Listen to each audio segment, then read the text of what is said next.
The Shadows of Raven Hill. Based on true events, told in a cinematic American horror style.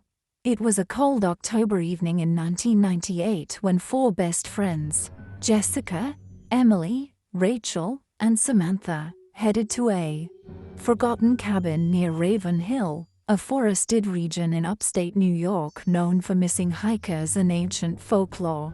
They had grown up hearing stories of an old witch who once lived deep in those woods. A woman named Agnes Thorne, who was burned alive by townsfolk in the 1800s after children went missing. Legend had it, she made a pact with a dark entity, and her spirit still roamed the trees at night, looking for souls to consume. The girls, now in college, laughed off the tale. They needed a break from campus stress and thought a girls' weekend in the woods would be fun and spooky.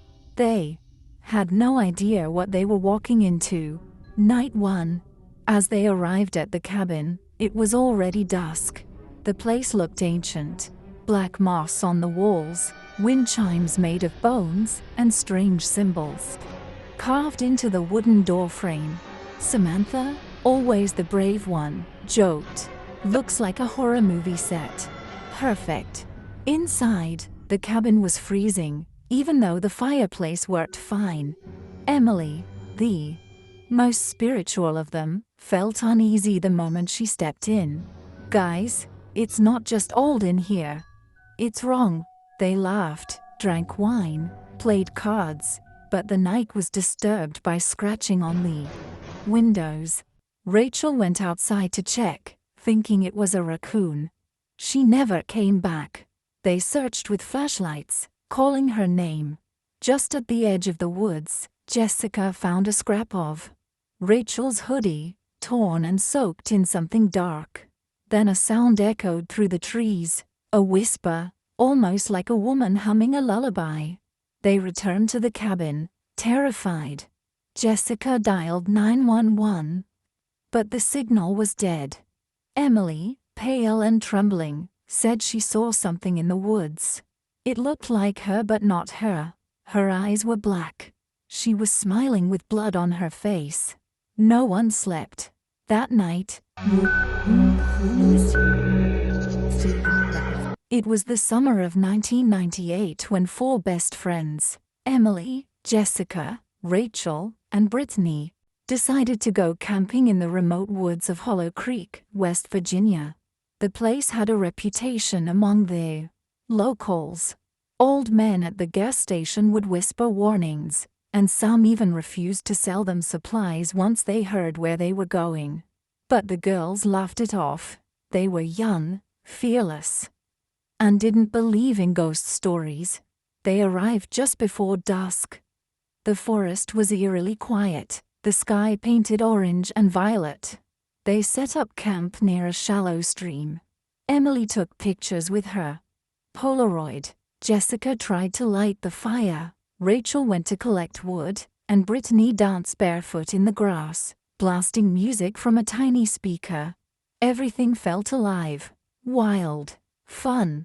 That night, things changed. Emily was the first to see her, a figure standing between the trees. A woman in a tattered white gown, her long black hair hiding her face. She stared at them without moving. Emily blinked, and she was gone. She told the others, but they thought it was a trick of the dark. "Just shadows," Rachel said, sipping her soda. "Maybe a raccoon in a wedding dress," Brittany joked. But the woods went unnaturally silent. No wind, no insects, just the crackle of fire and the faint sound of their nervous breathing. At 3:12 a.m., Brittany woke up to Rachel's scream. Loud, raw, terrified. The three girls shot out of their tents, flashlights sweeping the dark trees. Rachel's tent was torn apart, shredded from the inside out. Her sleeping bag was empty, soaked in blood. Huge claw marks led away into the woods. No body, just red smears disappearing into the trees. They searched until dawn. No trace. Jessica was shaking. Emily whispered prayers. Brittany just kept saying, "She's not dead. She can't be." But deep down, they all knew. Something took her. They should have left. But fear makes you stupid. The next night, they stayed together in one tent, clutching a Bible, a kitchen knife, and a flashlight with dying batteries. The air grew cold again, colder than before. And then came the voice. Not human, gravelly, ancient. "Rachel, Jessica, come play with me." Brittany screamed. Something grabbed her leg and dragged her out of the tent. Emily and Jessica chased her into the woods, barefoot, screaming her name. They found her hanging midair, twisting slowly, like a marionette. Her eyes were wide with terror, but her mouth couldn't scream. Standing beneath her was the witch, skin gray like ash, eyes sunken black, her mouth filled with rows of jagged yellow teeth. She didn't walk. She floated. She looked directly at them and smiled. Brittany's body cracked in half. Her blood floated like mist. Then everything vanished into a thick black smoke. Emily collapsed. Jessica threw up. They sat there till sunrise, too scared to move. Jessica remembered something. The gas station guy. His words burned in her head. "She feeds on fear. But you can kill her, burn her bones." That day, they followed the claw marks deeper into the woods. The trees grew twisted. The sunlight barely touched the ground. Finally, in a rotting cave, they found bones, hundreds of them. Children, adults, even animals. In the center was a skeleton dressed in black lace, clutching an old wedding ring. Jessica poured bug spray on the bones. Emily flicked the lighter. The fire exploded with a scream that shook the cave. The witch appeared, flames crawling up her body. Her mouth opened wide, and dozens of faces spilled out. Rachel, Brittany, and others they didn't know. She tried to stop them, but the fire grew hotter. Her flesh peeled away. She turned to tar and then to ash. Jessica survived. Barely. Emily didn't make it. She'd inhaled too much smoke and never woke up. Now, Jessica lives in Kentucky. She doesn't talk to reporters anymore, doesn't go near woods, doesn't sleep without lights. Every year, on July 16th, the day they entered Hollow Creek, she hears whispers outside her window. A woman calling her name. The state eventually closed the area due to dangerous terrain. But locals know better. They still warn strangers, "Don't go near Hollow Creek. Don't follow the whispers. Don't stare into the trees if you see a woman in white." Because some witches can't be killed. They just sleep until someone wakes them up again.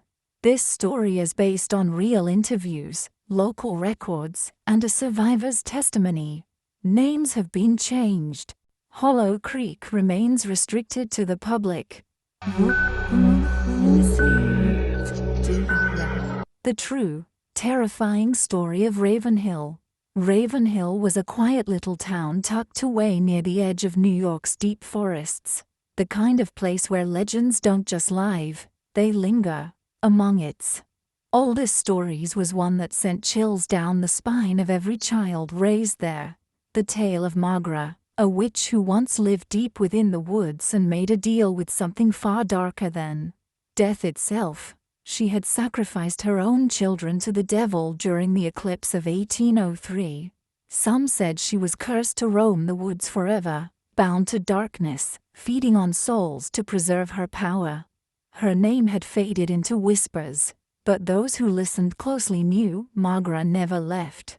In this town lived 4 teenage girls: Emily, Sarah, Jessica, and Chloe, inseparable friends who had grown up hearing the same stories. They laughed at them, like most teenagers do. Emily, especially, loved horror and thrill. She was fearless, curious, and a little reckless. So when a lunar eclipse was forecast in October of 2019, Emily had a wild idea: an overnight camping trip deep in the Black Hollow Trail. That trail ran straight through the heart of the very forest where Margaret was last seen. Sarah agreed right away. She was brave too, and secretly liked the idea of breaking rules. Jessica was unsure. Something about the forest unsettled her. Chloe flat out refused. But Emily convinced them all. "It's just stories," she said. "Come on, we're stronger than myths." They set up camp before sunset, laughing as they roasted marshmallows under a darkening sky. The trees loomed, tall and silent around them, and the wind was colder than it should have been for fall.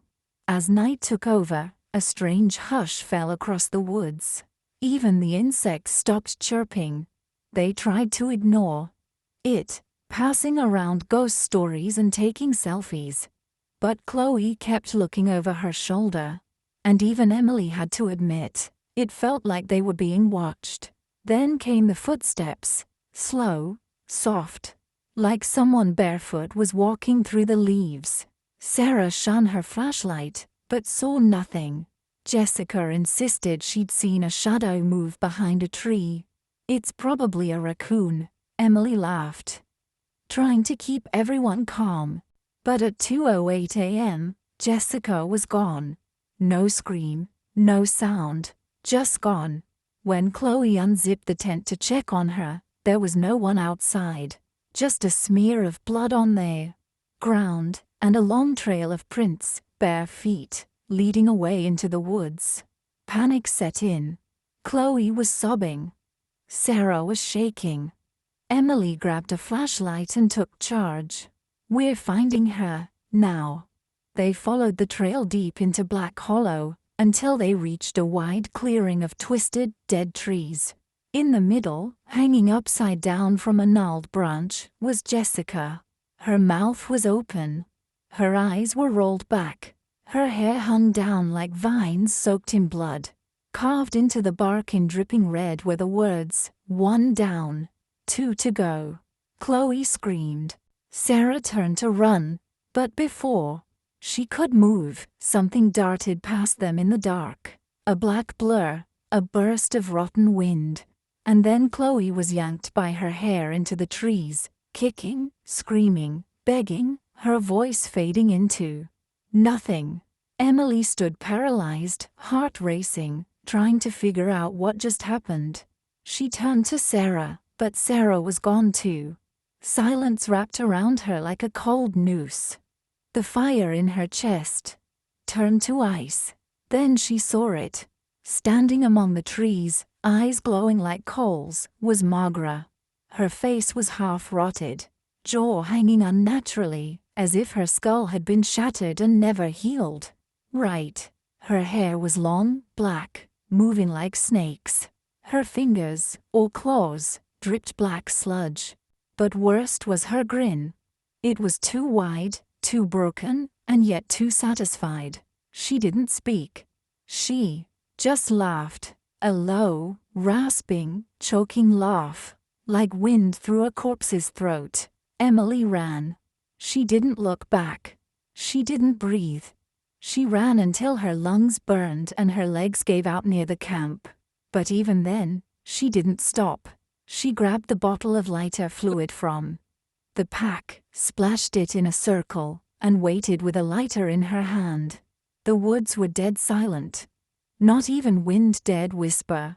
Then came the sound: snap, twigs breaking, dry leaves crunching, and a low hiss. Margaret was back. She stepped into the faint glow of the dying fire, her grin even wider than before. "You're the last," she rasped. Emily lit the circle. Flames roared around her. Margaret shrieked, but she didn't back away. She walked through the flames like they were smoke, her body blackening, blistering, burning, and still, she came closer. Emily grabbed the crucifix necklace Jessica had dropped earlier and lunged forward, prayed. It wasn't human. It wasn't earthly.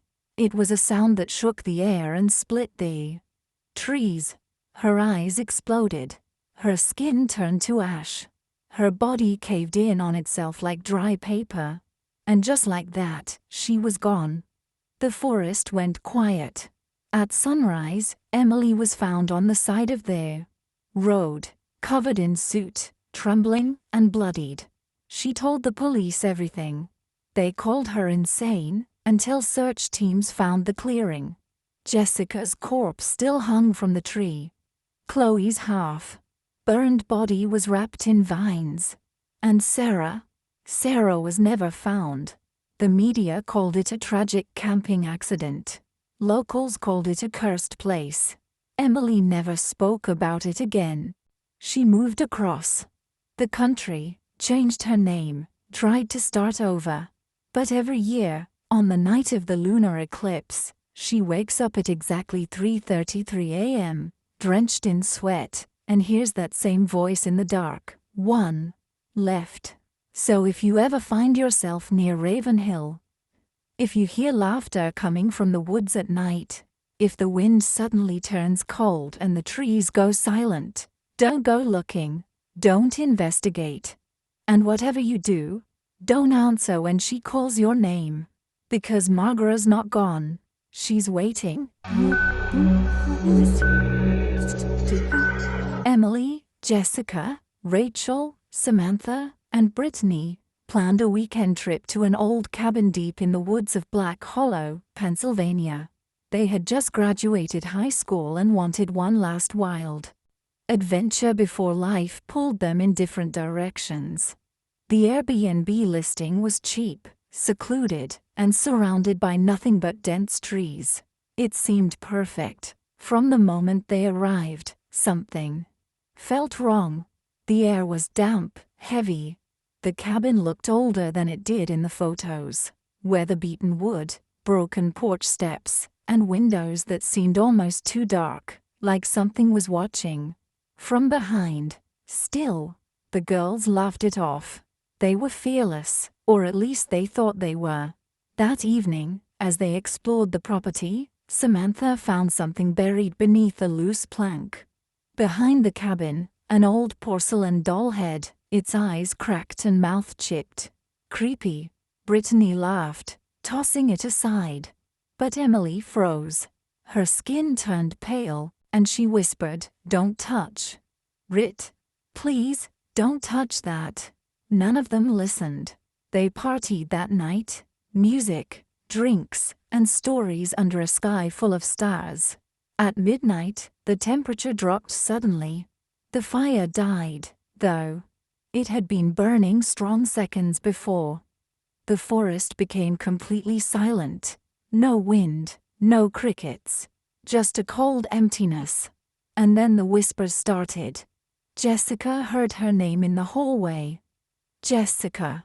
Drawn like a sleepwalker, she opened the bedroom door. The lights flickered. Shadows crawled unnaturally across the walls. In the living room, the fireplace ignited by itself. The flames twisted into shapes. A face. A screaming woman. They all saw it. Panic set in. They tried to leave, but the car wouldn't start. Phones had no service. Emily was in tears, mumbling, "She's here. She's here now. We let her out." When they asked who, Emily replied, "The Hollow Witch." None of them slept that night. By morning, Brittany was gone. Her sleeping bag was still zipped, but empty. Her boots sat at the cabin door, soaked with blood. Samantha screamed. Rachel ran outside, calling her name, but only silence answered. They searched for hours, but there was no sign of her, not even a broken branch or a footprint. Inside the cabin, Emily sat in the corner, rocking back and forth. "She takes one when it's cold," she whispered. "And she comes again when it's dark." That night, it rained. And then it snowed. Impossibly, in October. The wind howled like a voice. Jessica said she saw someone standing at the tree line, long dark hair, and eyes that shone like wet glass. She blinked. And the figure was gone. They were terrified. They tried to board up the windows, but the nails wouldn't stay. Samantha set salt around the doors, something her grandmother had once told her kept evil spirits out. It didn't work. At 3:07 a.m., they heard laughter, a cruel, distorted giggle that echoed through the walls. Then screaming. Emily's. By the time they got to her, she was gone. The window was shattered, but there was no blood. Only long, black strands of hair caught on the broken glass. On the mirror in the hallway, written in something red, were the words, "3 remain." Not enough. Jessica completely broke down. Rachel, though scared out of her mind, became cold and focused. "We're ending this," she said. "I'm not waiting around to be next." She remembered the doll.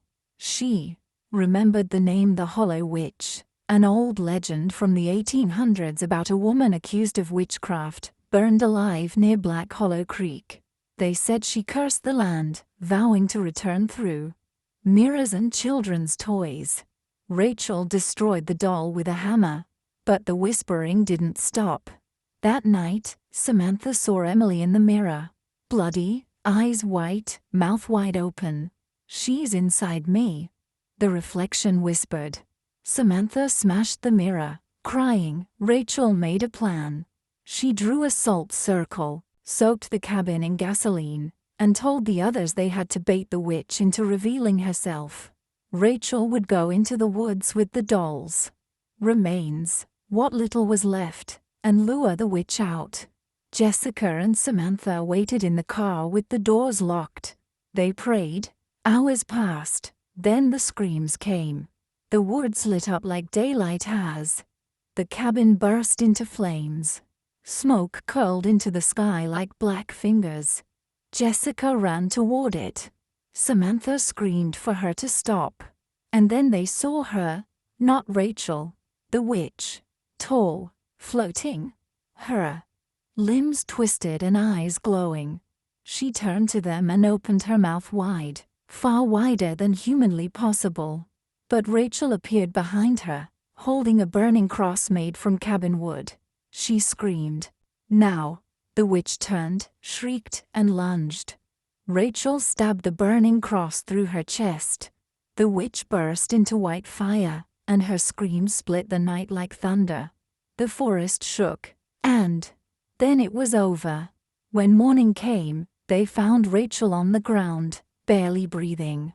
Her hair had turned completely white, her eyes bloodshot, but she was alive. They left Black Hollow and never spoke of it again. Jessica moved to Chicago, never spent another night in the woods. Samantha went into therapy, haunted by nightmares. Rachel vanished 6 months later. No trace, no phone calls, just gone. Only one item was left in her apartment, a mirror, cracked down the middle. On the wall behind it, scratched into the paint, were the words, "I'm still hungry." Some say if you stare into a mirror at midnight on Halloween and whisper, "Hollow Witch," 3 times, you'll see her watching. It was the summer of 1996 when 4 inseparable friends, Ashley, Megan, Claire, and Rachel, decided to spend a weekend in the forgotten town of Black Hollow, nestled deep in the pine-choked woods of West Virginia. The town hadn't appeared on maps in years, erased after a series of disappearances in the 70s. But that's exactly why they wanted to go. For thrill, for stories, for Instagram shots. That screamed urban exploration. They should have never gone. Ashley had found a blog post, a half-deleted one, about a burned-down orphanage on the outskirts of the town. It mentioned an old witch named Elspeth Crowley, who had been accused of dark rituals involving children. They called her the Hollow Witch, and the townsfolk believed she had made a pact with the devil. In 1896, they hanged her from the sycamore tree beside the orphanage. But before she died, she cursed the land. They say her last words were, "Feed me your daughters, and I shall rise again." Most people thought it was folklore, but the girls, eager for a chilling weekend, packed up Rachel's Jeep, brought flashlights, snacks, and a spirit board for fun, and headed out. They were all 22, alive, laughing, and blind to what was waiting. Black Hollow welcomed them like a mouth swallows prey, silently, with shadows stretching unnaturally long even in the daylight.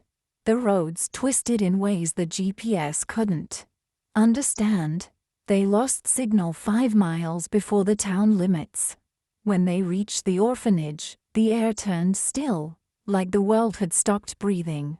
Nature had long taken back the building. Vines crawling over broken bricks, shattered windows covered in grime, and scorch marks still visible on the wood. Megan laughed nervously. "Well, it's definitely haunted. I can smell the demons." They all laughed, but Rachel didn't. She kept staring at something inside the doorway. A woman, tall, hair like soaked hay, skin like scorched paper, eyes, black voids. Rachel blinked. She was gone. No one else saw her. Yet that night, as they set up camp beside the ruins, something changed. Ashley was the first to go. Around 2:14 a.m., Claire woke up to Ashley's screams.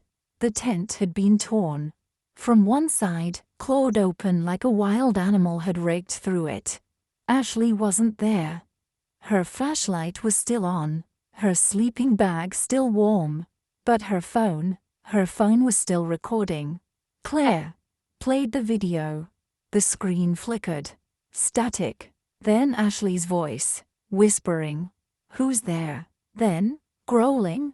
Not animal, not human, a sickening mix of both. And then, a shadow, crawling on the walls, upside down, backwards, long limbs, no face. It shrieked, but it wasn't a sound. It was pressure, screaming inside your skull. Ashley screamed once, and then there was silence.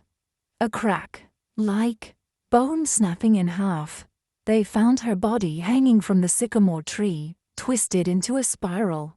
Megan wanted to leave, but Rachel was in a trance.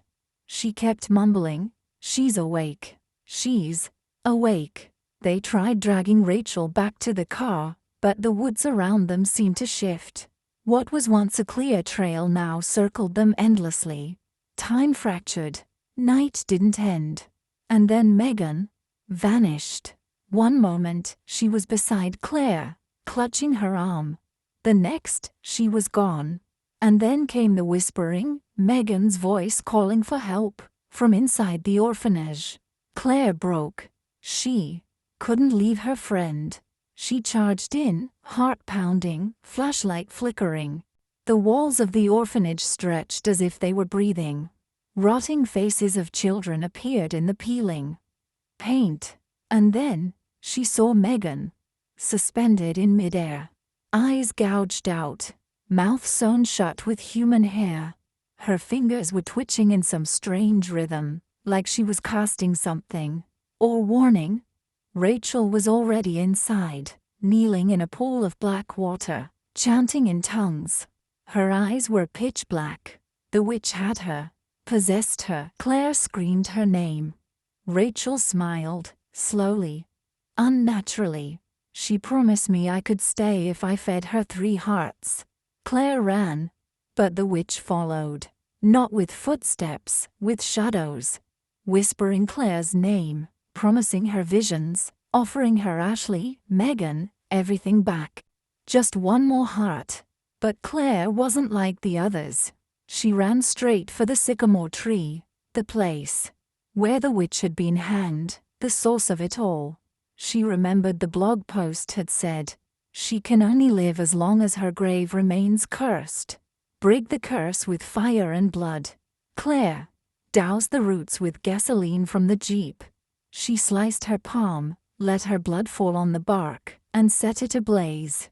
The witch screamed, not in the air, but inside every tree, every shadow. Rachel began shrieking, her body levitating, twisting in midair. And then, silence. When the forest rangers found Claire the next morning, she was half naked, covered in ash, her hands still bleeding. She was laughing and crying. Rachel was never found. Neither was Megan. Ashley's body had vanished from the tree, but the bark still held her claw marks. Claire spent 6 months in a psychiatric hospital. She never spoke about it again. But when a journalist visited her years later, asking about Black Hollow, she only said this: "Don't go looking for witches. They're always looking for you."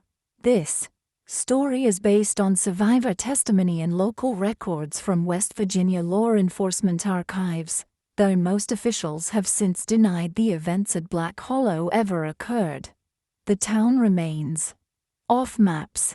The orphanage ruins were destroyed in a fire of unknown origin. But locals still say, when the wind howls, you can hear the girls scream.